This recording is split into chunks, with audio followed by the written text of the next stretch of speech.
Praise the Lord. Praise the Lord. Ẹ̀yin ènìyàn Ọlọ́run, mo kí gbogbo wa pé a kú òwúrọ̀, a kú ìsinmi òní lórúkọ Jésù.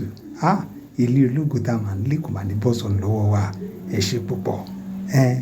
Ní ìtẹ̀síwájú àti ní àkótán ẹ̀kọ́ tá a ti bá bọ̀ láti ibi ọ̀sẹ̀ kan sẹ́yìn tó ń sọ nípa ṣíṣe ara ẹni láti tẹ̀lé. Ṣíṣe ara ẹni láti tẹ̀lé.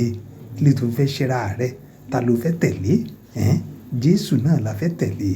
Torí pé ẹnikẹ́ni tó bá wà nínú ayé tí ò tẹ̀lé Jésù, ayé asán ló wà o. Mo gbàdúrà àtèmi àti ẹ̀yin, ní wáyé asán o. Ẹ jẹ́ ká gbàdúrà.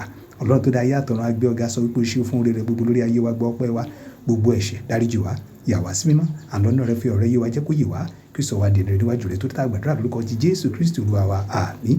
Ẹsẹ̀ wúrà tá à ń bá lọ yẹn, tá à ń bá bọ̀ tó láti inú ìwé ìrètí Lúùkù orí ìkẹsàn ẹsẹ̀ ìkẹtàlélógún tó sọ fún wa wípé Jésù sì wí fún wọn wípé ẹnikẹ́ni tí ó bá ṣetán láti tẹ̀lé mi, ẹni tó bá fẹ́ tẹ̀lé mi, tó bá fẹ́ jẹ́ ọmọ lẹ́yìn mi, kí ó kọ́kọ́ ṣe ara rẹ̀, kó gbé àgbélébùú rẹ̀ ní ojoojúmọ́ nígbà gbogbo kí ó wá máa tọ̀ mí lẹ́yìn.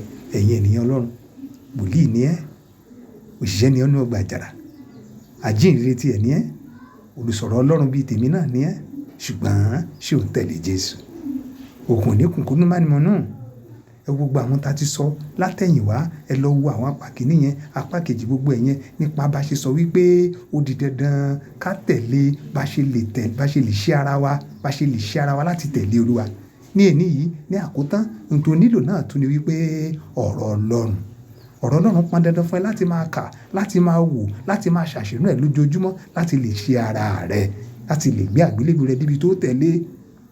Ọ̀rọ̀ Ọlọ́run, òun ní ìwé òfin fún gbogbo ènìyàn láti ṣe ohun tí Ọlọ́run fẹ́, láti mọ ọkàn rẹ̀. Kì í wá ṣe pé kó kà á nìkan, kì í ṣe pé kó gbé yẹ̀wò nìkan, bí kò ṣe gbígbé ìgbé ayé rẹ gẹ́gẹ́ bí ọ̀rọ̀ Ọlọ́run. Tó bá ti ṣe eléyìí tán, o nílò láti máa gbàdúrà nígbà gbogbo. Ìgbé ayé àdúrà àti àwẹ̀. Nípa èyí, wà á lè máa ṣe ara rẹ ní àkóso lórí ẹran ara. Ètò wá dàbí rẹ̀ ní àkótán ni wípé wà á máa wo ara rẹ lójoojúmọ́, wà á máa yẹ ara rẹ wò. Ǹjẹ́ o sì wà nínú ìgbàgbọ́? Ǹjẹ́ o sì dúró síbi tí Ọlọ́run fẹ́ kó wà? Ǹjẹ́ o sì ń ṣe ìfẹ́ rẹ̀? Tó bá yẹ pé o ti yẹsẹ̀ agẹrẹ̀, wà á lè tètè padà pé Olúwa, gbà mí, má jẹ́ kí èṣù borí mi, má jẹ́ kí ẹ̀ṣẹ̀ àtẹ̀ràn ara ó borí mi. Ẹ̀yin ènìyàn Ọlọ́run, olùgbàlà ń bọ̀ láìpẹ́.